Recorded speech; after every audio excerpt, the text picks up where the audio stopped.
Are you ready? Hey, think you can tell us what to do? Think you could tell us what to wear? You think that you're better? Well, you better get ready. Bow to the masters. Break it down. Oh, yeah. You know it. We're breaking it down right here. It is Pittsburgh Sports Talk with me, Ralph Williams, Smokin, Jim Frazier. And we have a very special guest with us tonight. And that special guest is Chris Carter. Chris, welcome to the program. What's up, Ralph? How are we doing tonight? We're doing real good. Thank you very much. And also, I want to Smokin Jim Frazier by phone. How are you, Smokin Jim? Hey, I'm doing great, Ralph, man. Looking forward to this show, bro. All right. Yes, indeed. All right. We're here with Pittsburgh Sports Talk. Last week, I had a couple of things I had to take care of, so we had canceled the show for last week. But this week, we're here. Next week, we have John Parado joining us. He's going to talk with us about the Pirates next week here on Pittsburgh Sports Talk, and probably a few other issues as well. High school. I know he's involved in some high school activities as well with reporting. All right, guys, let's get started here.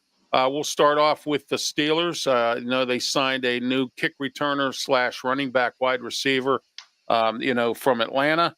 And, so, Chris, what's your thoughts on this signing?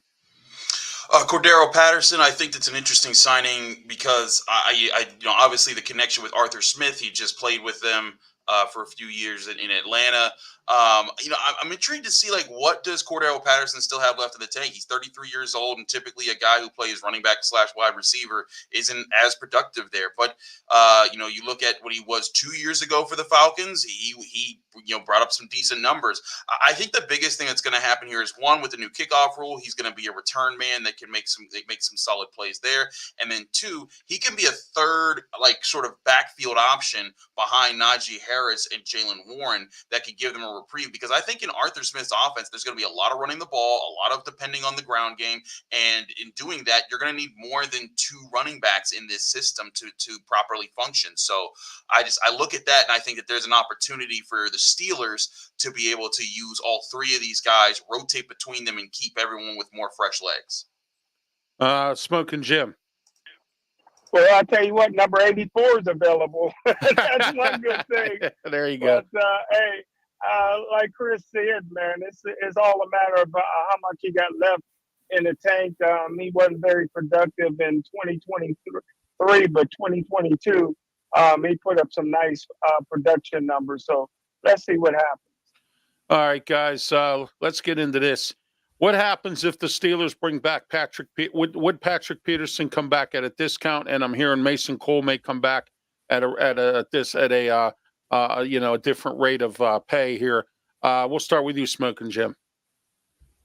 Well, I tell you what, man, Patrick Peterson is one of the best PR guys in the league, but he can't play anymore. But he's a good PR guy, man. If he come back at the right price, man, he's good in the locker room. I think he was good to the young corners like Joey Porter Jr. They still look up to him because he's a legend. Hey, I would be very open to Mason Cole coming back. I like a veteran center. He played good 2 years ago, didn't play well last year, maybe because of injuries or whatever, but I don't see anybody in the draft. I love Zach Frazier for the namesake, but I don't think any center can just step right in this year and make all the line calls. So for 1 year, I would love to get, Mason Cole's back here if the price is right. Your thoughts, Chris, on this? Yeah, I think that's what the Steelers are looking at here is look, in case no one else, they don't get anybody else, hey, there's two guys that aren't being signed by anyone else that you could probably bring back for a cheap deal because they want to stay in the NFL, and hey, they can be with the team that they know very well. So I think that's what the Steelers are going for here. You don't want to sign them to even moderate money. I would try to keep Patrick Peterson's deal under $5 million a year if possible. Maybe a 1 year $4 million deal with it that's based off of incentives. Same thing for Mason Cole. Just because he doesn't bring it there. But I think part of this too is if you're bringing back Patrick Peterson, you're bringing back a guy that's going to know how to fluctuate between different positions in the defense. You're not going to ask him to play outside corner anymore. That's Dante Jackson's job, or if they draft an outside corner in the early rounds, that could be someone else's job there. But Patrick Peterson's main role is going to be one of those tweener secondary guys that, you know, can play a little bit of slot, play a little bit of safety, move around and communicate and keep things on the same page. That would be his role. And I talked to Patrick Peterson during the season after he began to start at safety. He said, "Hey, I could see myself extending my career by a few years by doing this." That's what a lot of, you know, you think back to guys like Rod Woodson, who Woodson did it. Yes, Carnell Lake was always a safety, right, Chris? He switched to corner when Rod Woodson got hurt in '94. Rod Woodson got hurt. Yeah, right. I remember that. Yeah.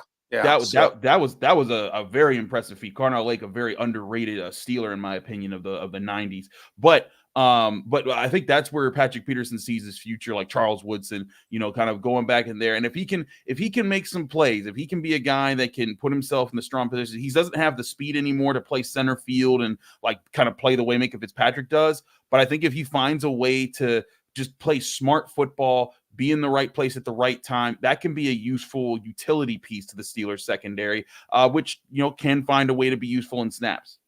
Oh yeah, absolutely.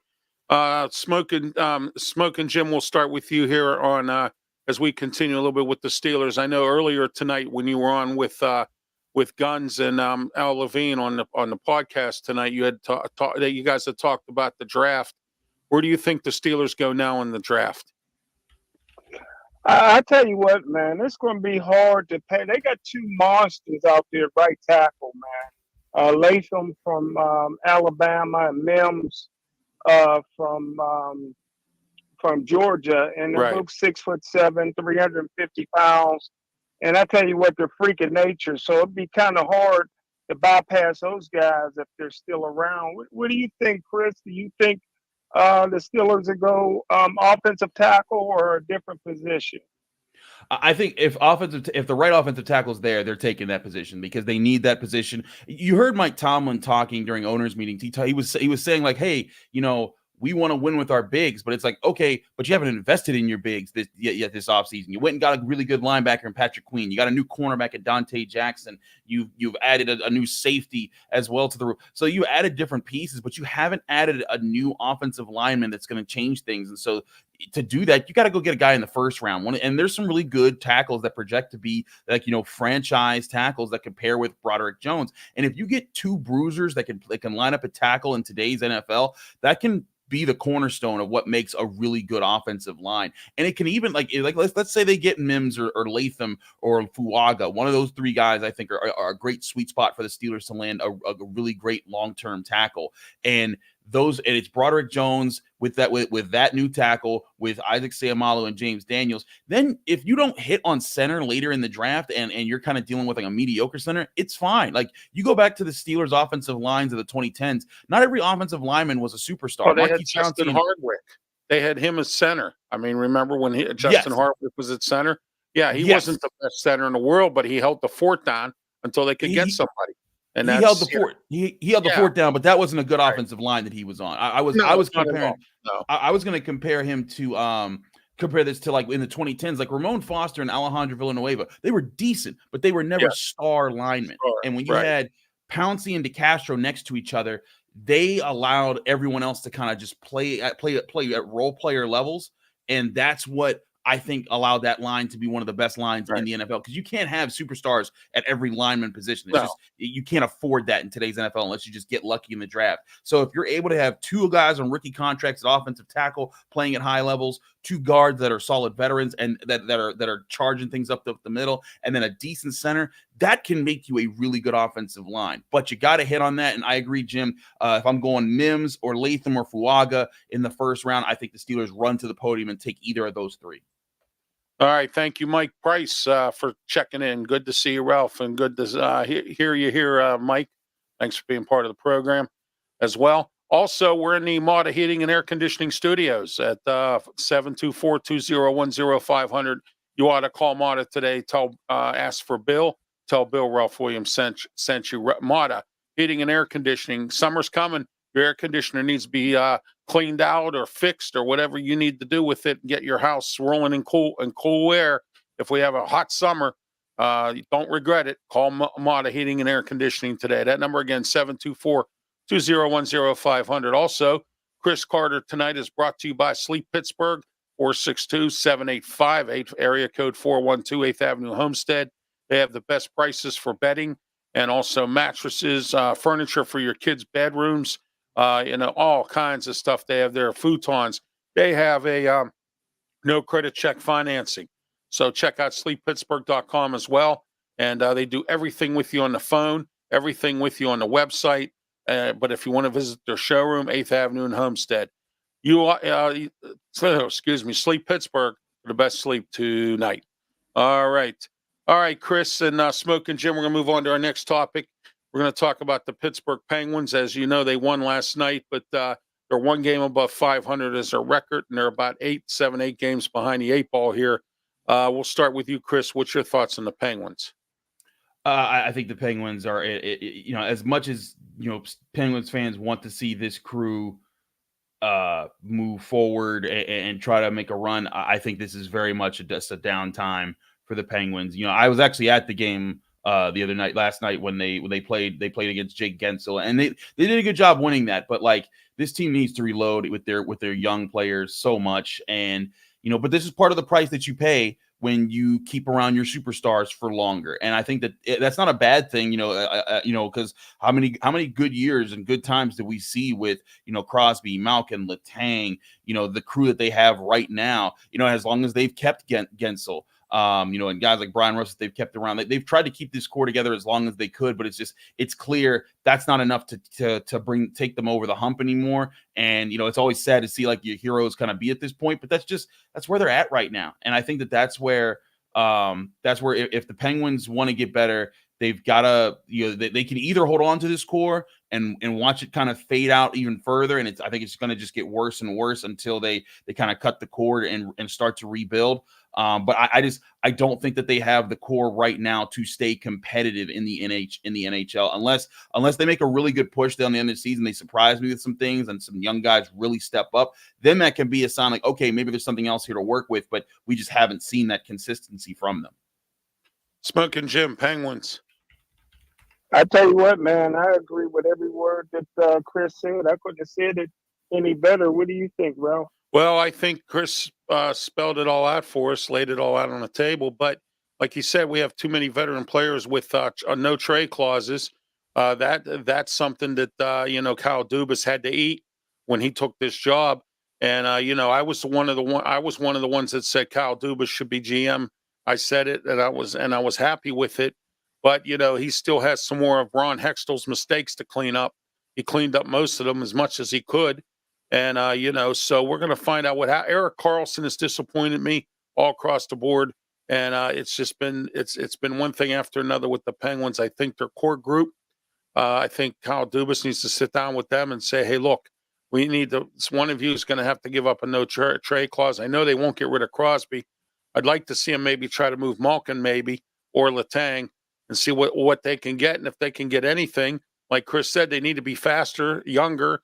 And, or maybe we need a new coach in here who can coach these guys better than Mike Sullivan, because I think his system doesn't fit what we have. And he's trying to shove a square peg into a round hole, and you can't do that. And when you do that, you're going to get burned. That's my thoughts on that. Chris, do you agree, or what do you think? No, yeah, that's basically where I'm at. Like, they're just Right. in a tough spot where, but I also get the other side of this, right? Management wise for the Penguins, this city almost lost its hockey team in the early 2000s. Like, you think back to the, Yes. I mean, like, nobody cared or went to games. And like, I know people think that this is a hockey town. And like, listen, Pittsburgh loves its hockey when they're good, but Pittsburgh is a winning town. Unless you're the Steelers, they're not going to show up for you if you stink. And and to be honest, we haven't seen the Steelers stink in a long time. So like, we don't even know that for sure anymore. But we have seen, like, when the Penguins aren't good, when they're terrible, which they may be on the cusp of being very soon. I wonder if this team can survive, if this franchise can survive that. Because you go back to the early 2000s when I was growing up, and like, I remember thinking like, oh, the Penguins from the 90s, like that's going to carry over. Like people are still going to have faith. And like no one cared. And they almost had to sell the team away. So that's what I think the management. I went to games when that old chick was coach and we were bad before Crosby got here. I went to those games. I mean, right. But easy to get a ticket then. But nobody else did. That's the problem. Right, exactly. Yeah, there was nobody there. I mean, it was literally, hardly anyone there at all. And you could have had tickets for $5 and they probably wouldn't have been there. You know what I mean? Exactly.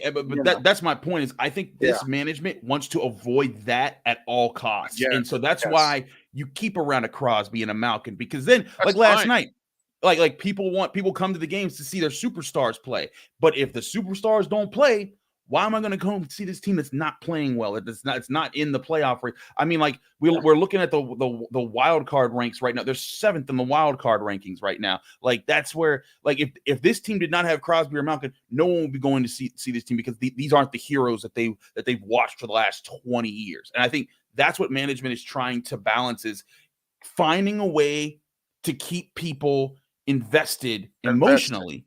Right. But also like finding a way to do that while rebuilding. And it's just that is a very, very thin tightrope to walk. Do you think Mike Sullivan's the problem? As I mentioned, I think his system just doesn't work with these players. What do you think?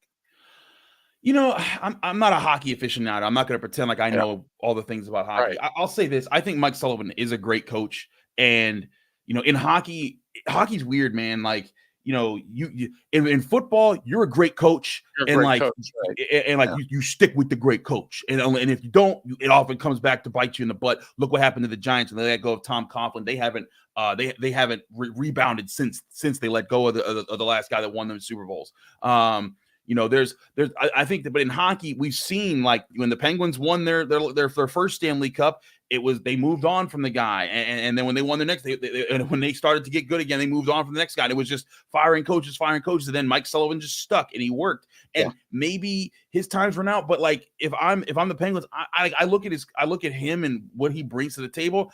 I don't think he's the problem. Because here's the thing, Ralph, like you give 2018 Mike Sullivan these players, it's still the same problem. And I don't think I don't think Mike Sullivan's the big problem. I think if we're pointing at the coach, we then are bypassing the problem that we all acknowledge. This team is old. This team does not have young guns. This team needs to replenish. The things that made Mike Sullivan's teams good was the fact that they had these stars, and then they had guys coming up from the minors and guys that they had nurtured for years coming in, and then they were able to go and get stars to pair with them. And it worked back then. That's the problem right now. Now, if you want to get rid of Mike Sullivan so that you can tank for a few years, that's fine. It's another discussion. But I don't think that he's the problem with the Penguins. Smokin' Jim, what do you think about the Mike Sullivan? Well, in hockey, every 3-4 years you fire the coach, and it's long overdue. All right, there you go. Yeah, I agree with you, Smokin' Jim. I think he's part of the problem, and I know that, like Chris said, some of these athletes here, and maybe. Like I said, with his system, it's a square peg into a round hole. All right, next topic we're going to talk about, and this topic is brought to you by Fold and Travel Mobility. Look, I'm in a wheelchair. I don't deny it. I'm disabled. But you know what? I've had trouble getting around. And, and then when I can't go to concerts at Star Lake. I can't do any of those things or go to county fairs because I don't have a folding power wheelchair. Well, I found Fold and Travel Mobility. And they have the best selection of folding power wheelchairs. And I now have one, okay, and from Fold and Travel Mobility. And let me tell you, it'll make my life a whole lot easier this summer getting around to certain events. So, and I could pack it in my Jeep and, pull it out, and it opens with a remote. So you need to do that if you're handicapped like I am. Call 1-877-GOT-FOLD, 1-877-GOTFOLD, or foldandtravelmobility.com. Talk to the professionals online in the chat, Fold and Travel Mobility. All right, we're talking about Pitt football today. They had their pro day. Chris was there. Chris, tell us what's going on with the pro day today with Pitt. Well, so it was interesting because, there were 3 guys that Pitt had invited to the NFL Combine: Bub Means, MJ Devonshire, and Matt Gonsalves. Matt Gonsalves wasn't able to perform at the Combine because of his turf toe injury that he suffered early in the season, and he's been still trying to recover from that. But Bub Means did a great job at the Combine. Like, I had sources of mine that said that, like, hey, this guy could be a middle round pick. Mel Kiper's been hyping him up. I think that there's I think there's a lot of upside to what Bub Means can bring to the NFL. And it sounds like there's a lot of teams that love his size at like 6'2"-ish. He was up to like 227 in this pro day. I think his playing weight will be more like 218, but the guy ran a 4.43 and is, he's fast, he's strong, he can go up and get the ball, he can run decent routes. And he does the special teams work. He can do it all for you. I think that Bub Means he may have earned himself to be a middle round draft pick this year, because teams are going to like to see those intangibles that are not intangible, those easy metrics that are just obvious when you look at his profile. Matt Gonsalves didn't have the greatest pro day, but he acknowledged part of it's because he just started training for it 3 weeks ago. He couldn't train for it because he was, still suffering from his turf toe, and it's just one of those really awkward football injuries that just it takes forever to heal sometimes. And so, and it can retire you too, Chris. I mean, it retired Jack Lambert. I mean, it retired him, and exactly. Turf toe can do that, and you're right. It's a long-standing injury that just doesn't go away quickly. Yeah, so I think that's what Matt Gonsalves is dealing with right now. But I also know that a lot of NFL teams love him as a prospect because he's 6'6". He got really long arms. His wingspan 81.28. He's got he's 317, and he played every position on the offensive line in college. So you get a person of that size playing all the positions and a smart player. They want that kind of offensive lineman in the NFL. Granted, his injury is going to hurt his stock a little bit, I think, but I think he'll still get taken. But the guy who I thought made himself the most money on pro day was AJ Woods, the cornerback, who has worked with MJ Devonshire and Marquez Williams. And MJ Devonshire, he's going to be in the NFL. Like, he's made enough plays, people see that. But AJ Woods came into this pro day. He did really well in the Shrine Bowl, turned some heads there, met some teams that really liked him there. And then he came in, he had a 37.5-inch vertical, a 10-foot 3-inch broad jump, and he ran the 40-yard dash in 4.35 seconds. That would have been just behind Quinion Mitchell for the 5th fastest cornerback at the NFL Combine. His 3-cone drill that he ran of 6.56 seconds, that would have been the best among cornerbacks, which shows his quickness and ability to flip his hips, turn, and keep up with receivers that are trying to be shifty in their route running. So I think that that AJ Woods may have worked his way into potentially being another late round Pitt Panther cornerback to be selected. I think this might be the 6th or 7th year in a row that if he gets selected, it'll be the 6th or 7th year in a row that Pitt's had a defensive back pick. Yeah, a few guys. Yeah, you're exactly right. Smokin' Jim. Wow. I tell you what, I was a little surprised that Devonshire didn't run in the 4.3s at the Combine. I tell you what, man, the Combine had a bunch of fast cornerbacks this year, but Devonshire, he's going to play in the league. Like you said, he can return kicks. He got decent size. He loves playing corner. But like Chris said, Woods, man, I tell you what, man, those numbers that he posted today is really superhuman numbers. You can't coach. The NFL people love things that you can't coach, and you can't really coach speed and quickness and the 3 cones. I tell you what, man, those are all the things that they look for in a cornerback. And Means, my goodness, Means can jump out the gym. He had a great combine in a year where there's a bunch of great wide receivers. It's a wide receiver year, but that kind of size, 6'2", 225 pounds. Come on, man. Somebody's going to get a really good receiver that loves to play the game. Oh, yeah, absolutely. And Michael Price says, really hope the Steelers do well this year. A Super Bowl win would be a nice bonus. Yes, it would. So, we'll see what the Steelers do this year with what they have. And they should do pretty good. Russell Wilson, Justin Fields, I like what they've done. They brought in some experienced guys. As Tomlin would say, guys, they brought in some guys in here that I think are going to do pretty decent here for us this year. Might even do pretty well with Arthur Smith's offense. Spring game is April 13th. I will be there, so look for me. I'll be sitting in a handicap section right in Acrisure Stadium, and it starts at noon until 4 p.m. Chris, while we have you here still for a few more minutes, thoughts on Pitt basketball today? I hear there were some guys that they're looking at locally and in recruiting. What's going on with that?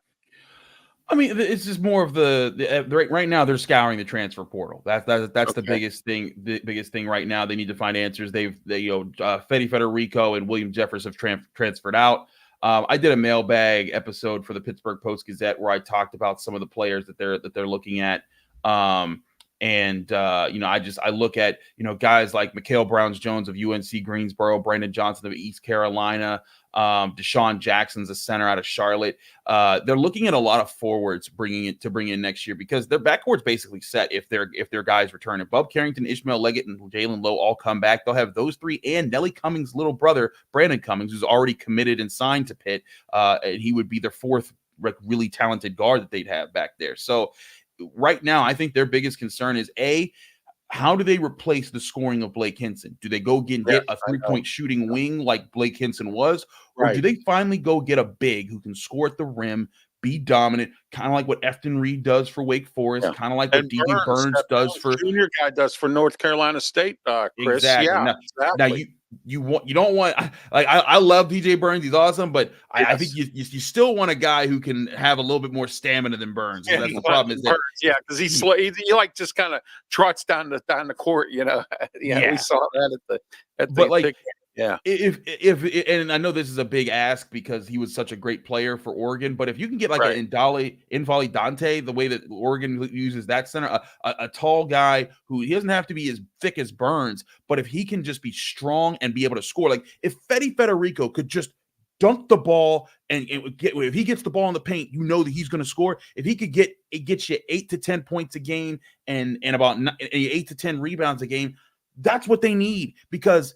When you get a guy like that, like when they lost that game to North Carolina, Jalen Lowe set up so many good opportunities where he would drive just a little bit to the free throw line. North Carolina would collapse on him, and he would feed Fede, and Fede would fumble the ball, or he would catch it, need to gather himself, and it would take too long to get to the rim.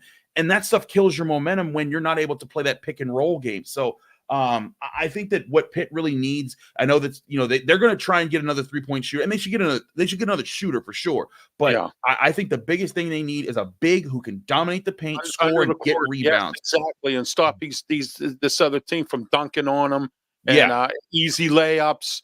I'm not sold on the Diaz brothers. I mean, the one Diaz brother that played this year, because I know the other one had a foot injury or an ankle injury or something. He's running around one of them little roller thingies. And but the one Diaz brother to play, he don't play any good defense, Chris. I mean, he lets guys come by past him and just dunk and everything else. He'll play good defense when he's in front of a guy, or like he's playing more of like a wing type of position. And this is where the Diaz-Graham twins do work, is that they're so long that your passing lanes are so small. Like as long as they're not the guy guarding the hoop, like if they're not the guy in the post, they are a problem because that's one thing that they do when teams are really good at passing the ball and they read the passing lanes. Those long arms, they deter people from wanting to get their offense going, and that can slow the pace of things down. So like they should still be part of the Pitt plan. I think that they're very much, especially with Guillermo Diaz-Graham, if he continues to hit the three the way he started to at the end of the season and really did most of the year, that he could be a good like wing of a 4 option for this team. But I think if they can either get a scoring 3, or if they want to roll with all 3 guards as their starters and Leggett and Lowe and Carrington, Guillermo can be a 4. But if that's the case, you need a bruiser of a 5. I mean, like an Ontario Lett type of center who just, I'm here to bully people. That's what that's what Pitt really needs there if they don't get some other guys to fill that role. All right, Chris, thanks for being part of the show tonight. I know you have to. I got a question. Ralph, I got a question for Chris. Go ahead. Hey, Chris, will it be another 47 years before Duquesne makes the NCAA? I knew he was going to say that, man. I think part of it is also like the changing climate of college basketball, where more and more teams are getting a shot. I think the field of college basketball might open up a little bit more. I don't think it'll be 47 years. I think that Duquesne, they're not going to be like, I don't think they'll be repeating or anything like that. But I think that they can get another team that just gets hot again and gets a shot at something there. It's not like the Atlantic 10 is some dominant conference. I think that it just depends on, can they get a couple players here and there. And I think with the new facilities that they have, they're going to have a new coach. I think that they can at least build something that maybe in another 2 years or so, they have another core of guys who are competitive. And if they get hot, they get hot. Because that's the other thing. This team was not dominant all year long. They were competitive, and then they got hot at the right time, and they won the A-10 tournament, and they got them in the NCAA. They did not have to go like people were saying, oh, they're better than Pitt because they made the tournament. No, they're not. They would have gotten smoked in the ACC. They would have gotten slapped around left and right. But at the same time, they don't need to be good in the ACC. They don't need to be as good as Pitt. They just need to be able to have a competitive team that can hang in there in the A-10 and then get hot. And if they do that, Jim, then maybe they can make it again. But I don't think they're like people that there's some people that are like, oh, the times have changed. They're going to be in the tournament every year. Like, no, don't buy into that either. With this transfer portal and the NIL now, Chris, it's hard to keep a team together like that. It really is. It is. And I mean, really and then Dan Broad leaving, we're going to see where this team goes. Chris, promote yourself. I know you got some podcasts going on. I know you're on the Final Word, and you report for the Post-Gazette. Tell everyone a little bit about yourself and what you have going on. Absolutely. My name is Christopher Carter. You can find me on Twitter and Instagram at Carter Critiques. You can read my work at the Pittsburgh Post-Gazette, post-gazette.com, where I write about Pitt, sometimes Steelers as well. You can find me on the Locked On Steelers podcast on your favorite podcasting apps and on YouTube. You can also find me on the North Shore Drive podcast of the Pittsburgh Post-Gazette. You can also find me on Channel 11 WPXI on Sunday nights for the Final Word, or during football season, I'll be on Friday nights doing Friday Night Skylights with Jenna Harner. Lots of things there, Ralph. But I wear all the hats. No John Fedko there for high school. I thought they brought him back or something. Not with us. It's me and Jenna. Okay, good. All right. Have a great one, Chris. Thanks for being on the program. Maybe we'll get you on the radio show sometime down the road. We have our draft show coming up April 23rd. You're welcome to come aboard if you'd like, if you're not doing anything. So let me know, and we'll go from there. Thanks, Chris. Thanks for being on the program. Take care, guys. That was Chris Carter from the Pittsburgh Post-Gazette. And also, he has a lot going on with his podcast as well. And the Final Word, which I wish I was on at times, or Smokin Jim and I were both on, but that's another topic for another day. All right, Smokin Jim, it was great having Chris on tonight. What are your thoughts tonight on things? I tell you what, man, what an honor to have Chris on. Very knowledgeable guy. Yes. We put his father into the City League Hall of Fame last year, so he comes from good stock. Chris is an older Dice High School graduate and very proud Pittsurgher. And I tell you what, man, you can tell he's very well educated. He does his homework. He can cover, and talk intelligently about any sport. And it's just great for him to come on to the Booking Machine show. I should call this show that, the Booking Machine show. yeah. Al Levine might sue me because he's the talking machine. He might say, hey, you took that from me, and I'm like, and it was interesting to see Guns for the first time in a while on that podcast you guys do, man. That was pretty interesting. I haven't seen him in a while. Him and Nick kind of fell out on the Tuesday night show. Wow. Gunn started that show up with just him and Alan, and then out of the blue, they invited me to come on, and fortunately, you was able to adjust your schedule a little bit because before they started the show on Wednesday. Because we did our show on Thursday. Right.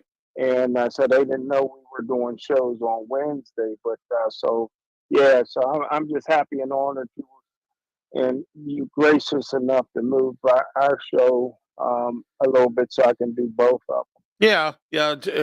Just like on Tuesdays, you do the radio show and then you do Pittsburgh Sports Line. So, that was and then you guys were preempted. You had to move back to 6 p.m. last night to accommodate high school basketball there on Bethel Park TV. So, Yeah, you that know, doesn't happen very often, but now right. that Nick does a little bit of the lacrosse and volleyball and some other things every now and again, it conflicts with our 7 o'clock 7 o'clock show, schedule. right? It shouldn't happen very often. Now, talk to us a little I, bit. Talk to us tonight a little bit, Smokin' Jim. Those of you who didn't tune into the radio show yesterday, that's why we do this show as well. I try to get guests on here that can't come on Tuesdays. Their schedule's always backed up or there's a problem, so I make it accommodating for them. That's why Smokin' Jim calls me the booking machine, which I am. Because and I take pride in that because I book a lot of guests that people can't get, and I book a lot of guests that you wouldn't think I could get, and I get. So there you are. Yesterday, it was a pleasure to have Michael McHenry on for a second time. Former Pittsburgh Pirate catcher, current broadcaster for the Pirates, and he now owns a minor league baseball team, the Johnstown Mill Rats, which actually isn't a bad name, and will bring the economy up in Johnstown a little bit. They have a baseball team; people come out to see it, and so there you are with that as well, and all the visiting teams that come in. Smokin' Jim's boxing report here is brought to you in part by Draft 412/Draft Nation. Get on their website, draft412.com, or get /Draft Nation, which is their new secondary name. And they have the best in draft coverage. They cover all different types of drafts, whether it's NBA, NHL, baseball, football, or even if there's any kind of movement with high school athletes, they get into it all. So it's all about drafting. They have a great core of people. $9 a month. They'll send you a newsletter inside your inbox, and they will, it tells you everything you need to know about every kind of draft and all different types of topics and subjects. So draft412.com. All right, Smokin' Jim, go ahead with your boxing report. I understand last Friday, and I watched it. You guys had a nice big spectacle over on the north side. Oh, I'm sorry, it wasn't the north side. It was in oh gosh, Cranberry or something, wasn't it? Or West? Yeah, yes, sir. Yeah. Northway Church out there. It's a huge facility, a lot of good parking. And I tell you what, Ralph, like we said on Tuesday night, there's nothing like the Golden Gloves. The Golden Gloves is basically the WPIAL of boxing. Once you're a champion of the Golden Gloves, they got to call you champ for the rest of your life, man. Yes, And exactly. and there's so many people. Like Paul Spatafor had an older brother that was just as good as him, Yeah, and I his older remember that. brother was Yeah. he was number 2 in the country in amateur boxing, but never wanted to fight pro because he liked amateur so well. And you can fight every week in amateur boxing and pro boxing. You might get a couple fights a year, so it was just a lot of fun. The people were there. Mom, dad, aunts, uncles, cousins, friends, everybody screaming and yelling for their favorite fighter. So there's nothing in the world like it. Oh yeah, local boxing, local independent wrestling has become hot. I mean, when we had Bubba Brewer on our wrestling segment on Tuesdays, he was talking about how every Saturday night now, all different types of wrestling groups in this town or wrestling companies, independents, they all have an event going on. So you could like visit every event and just stay for 5 minutes and leave and go to the next. By the time you get to the next one, it's over. If you do like Bubba that night, he went on a tour, man. He was like, oh, I'm going to go here. I'm going to go there. I'm like, oh, wow.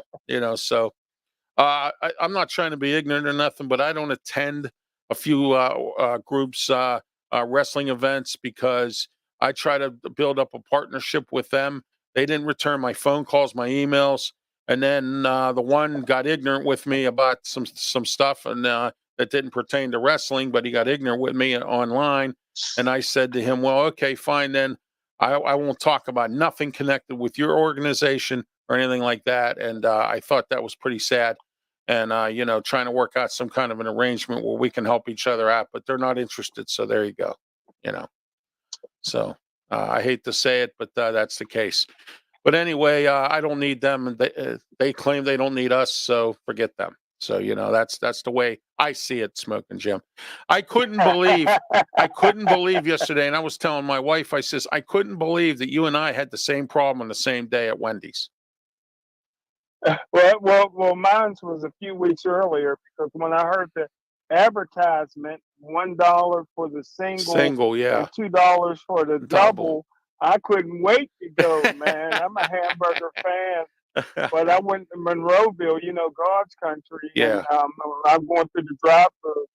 It came up to like for one hamburger, it came up to be like $5 or something. I'm like, hey, I thought it was only $1. You got to go through the app to do it. So Yeah, I we'll thought see. that was a little false advertising. Oh, yeah, it was, because we saw the same thing, and the one we went to, the kid goes, "Well, we don't do anything like that here." I said, "Well, then good, then goodbye." You know what I say, don't you? Toodaloo. So, but I was like you, man. I was limited on funds, wanted to go get a burger, and thought that, oh yeah, no, they didn't tell you had to have the app. You know what I mean, or do it on the app or whatever. But anyway, let's get back into a little bit of sports, Smoking Jim. We talked some stuff yesterday when we had Michael McHenry on about the Pirates. I think this year they're going to go 500. I don't know if they're going to go beyond that. I can't say, but they might go 500 if his pitching staff stays in place. Now, what I'm thinking is if they bring up Quinn Priester and Skeens after the All-Star break, I think we might have a really good All-Star break, or a really good after the All-Star break kind of thing, second half of the season, because the first half they do well, and then the second half they seem to fall apart or end up going down a toilet or something like that. I don't know why that keeps happening with this team, but that's exactly what I think is going to happen. What are your thoughts on the Pirates? Well, a couple of days ago, I placed two bets. One that the Pirates would go would lose 100 games, Right. 62 and 100, and the other is that they wouldn't win more than 75 games. So, I don't think that they'll break 500 this year. Although I think they'll come out the gate again very exciting. I think they got some good young athletes and good young baseball players. But to win in baseball over the long haul, you got to have experience and team chemistry, and I don't think they have that. Oh, I know. Yeah, we're going to find out what happens here. They have to keep replacing these players every year, bring in these free agents, sign them to a 1-year contract, trade them off. You have no leadership there. A lot of these guys can be players, but you have to be a leader. Other than McCutchen, they have nothing. They really don't. A lot of these guys are not leaders, and they have to be. Some of these guys, the younger guys, got to step up. Hayes, Cruz. Some of these guys got to step up and start becoming leaders. Brian Reynolds. I've noticed that they're just not leaders. McCutchen's a leader, and I'm glad that he's back for another season, because maybe some of these younger guys can get some of his wisdom and play better. All right, Smokin' Jim, let's get a little off the topic here a little bit somewhat, but Cam Sutton's still on the run, and Paris Ford today, former Pitt player, turned himself into the authorities. What a sad case of these two guys, man. Cam Sutton had it all. He had a great contract with Detroit. They were going to re-sign him again. He played a few years there. And then all of a sudden now he's on the run because he's being charged with a battery charge. They still haven't found him. Paris Ford, on the other hand, was involved in some kind of shooting in Clairton, and he turned himself in today. This is just unreal, Smokin' Jim. I can't believe what I'm seeing here and what I'm hearing from some of these athletes. What's your thoughts on this? Well, I'll tell you what, Detroit pulled back $10 million that they would have owed Cam Sutton, so he's missing out on a lot of money, man. My cousin, who grew up in Savannah, Georgia, played football at Middle Tennessee State. He now lives next door to Cam Sutton's mom. Wow. So I may give him a call to see what the family thinks. Say, listen, why are you on the run? Turn yourself in. I don't know what you did. You know what I mean? But it's never good to be on the run. What are you going to do? Get in a white Bronco? But like O.J. Simpson. Man, they made fun of his case like you wouldn't believe. The Tonight Show. Oh my gosh, they had the dancing Itos. Remember Judge Ito, and he would have all these people like Liberace. And then when the verdict was ready, they had Judge Ito with a lighter looking under the envelope there, trying to see what the verdict was. Oh my!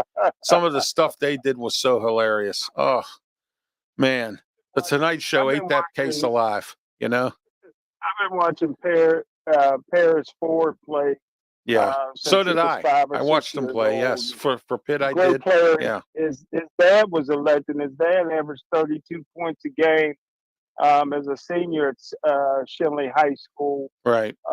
So he came from a really good family, and Paris was just a star. He was just it's a shame that there were some publications that had him going in the first round Well, yeah, I before remember that. COVID. Yeah.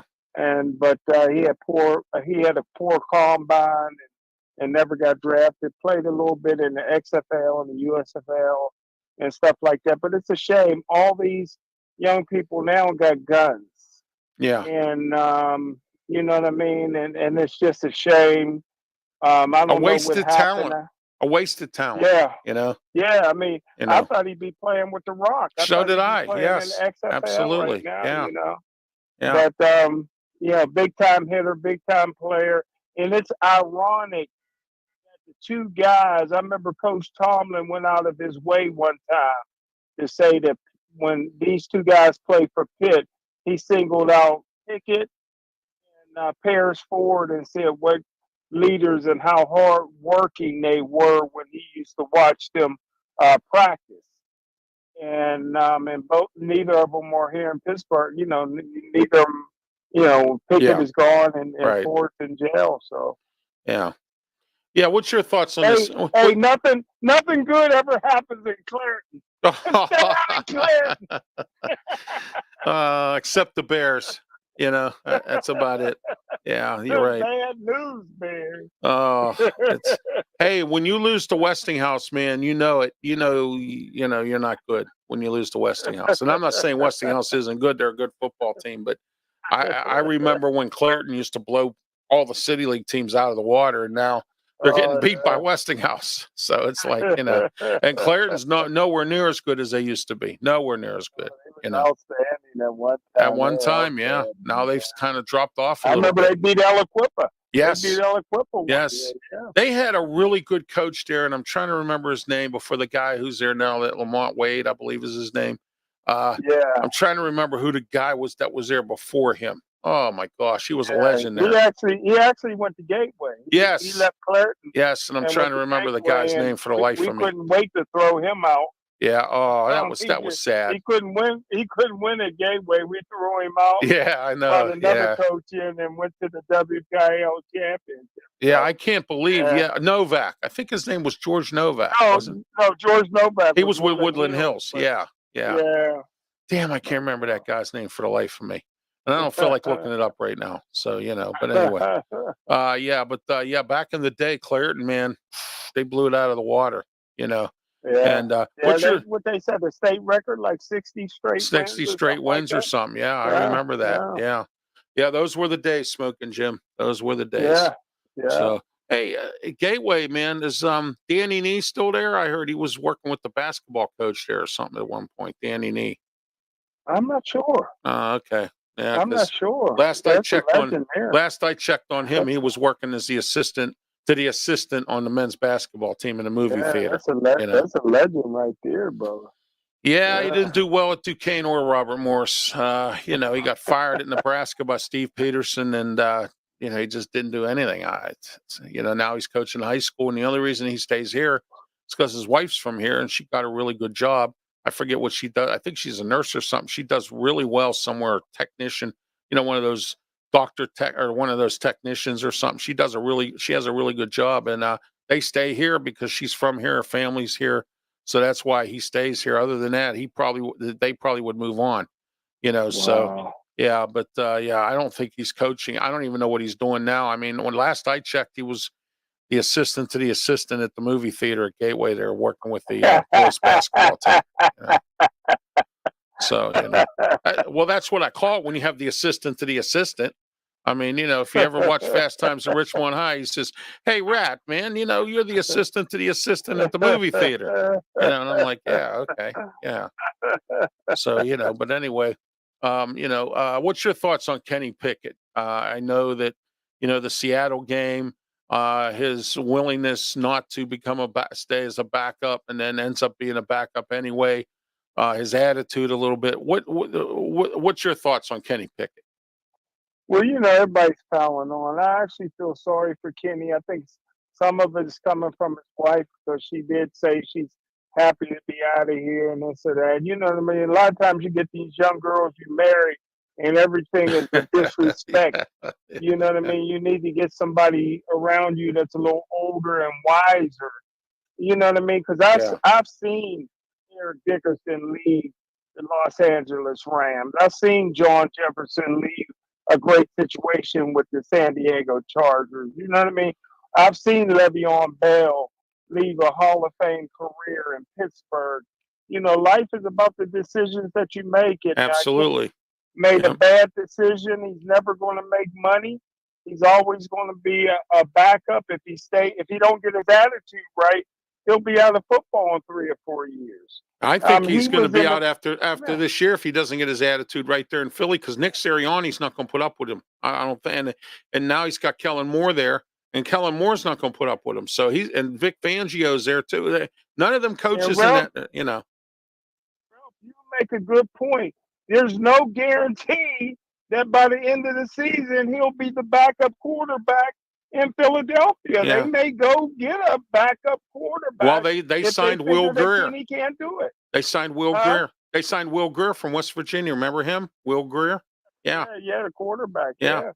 Yeah, they so signed him. They may bring in, there's other veteran experienced quarterbacks out here if they don't think that Greer and Kenny Pickett can get it done if something happens to Jalen Hurts. So he may have found himself in a bad situation.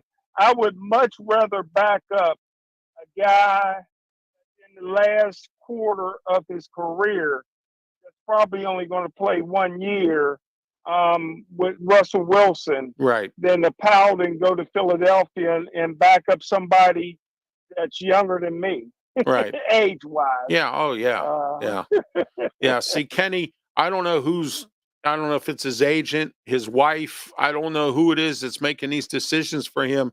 But if it's his agent, he better go find another one, because this was a bad move. I mean, it really was. I mean, and then for him to cry and pout, oh, I'm not going to be the backup. I'm healthy. I should play. Well, you know what? We got a hot hand out there in Mason Rudolph. We got an offense that likes Mason Rudolph.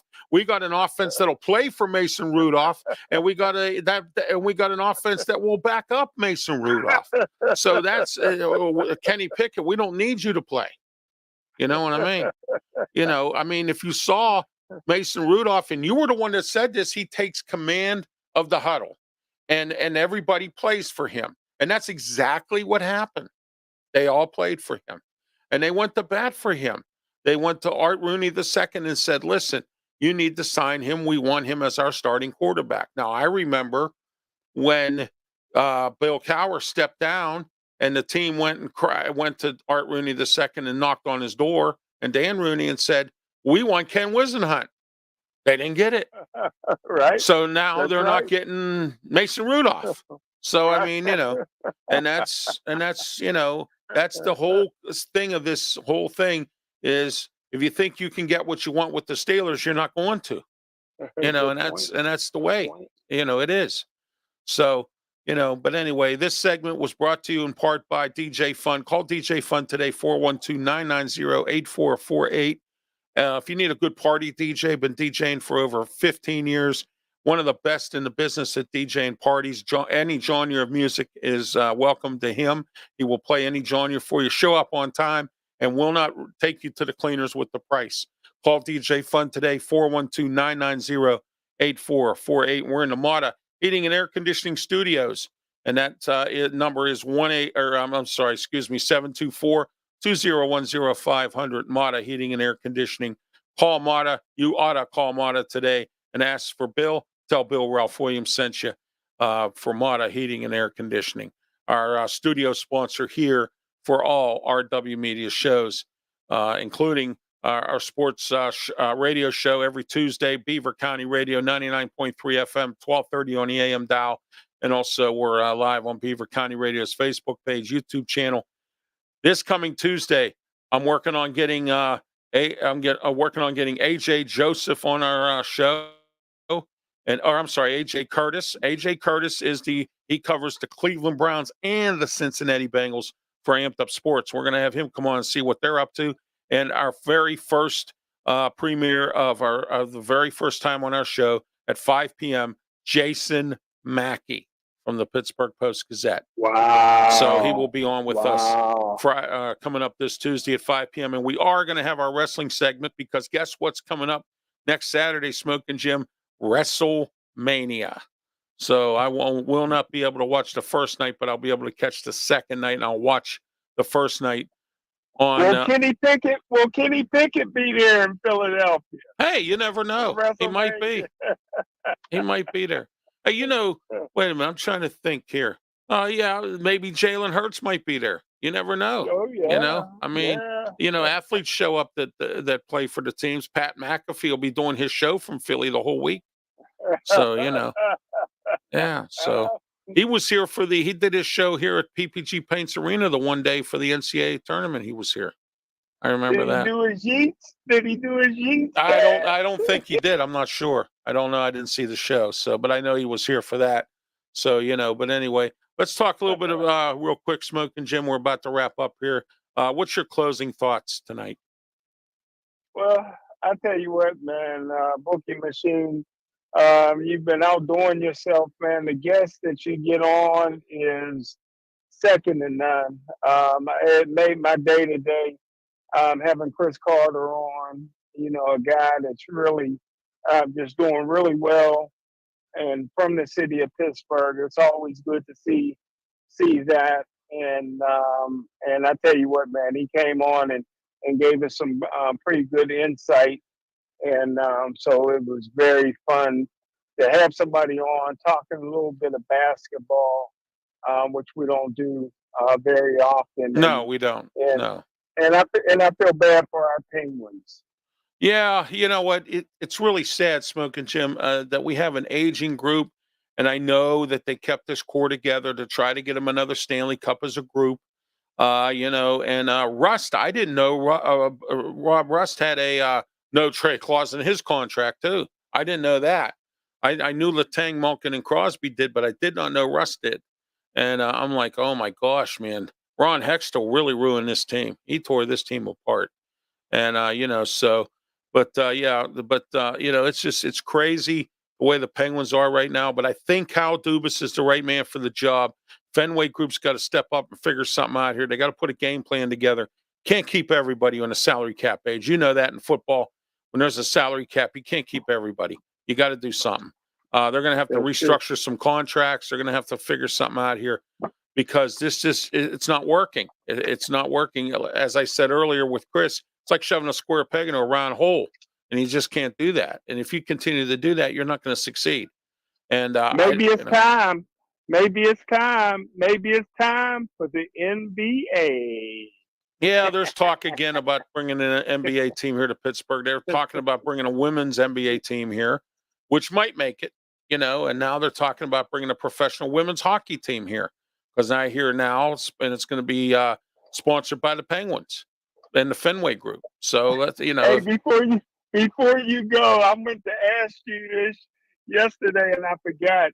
Did you see the hot dog, the foot-long hot dog with the pierogies? Yeah, I saw that. I wonder how much that's going to cost. Probably about $15.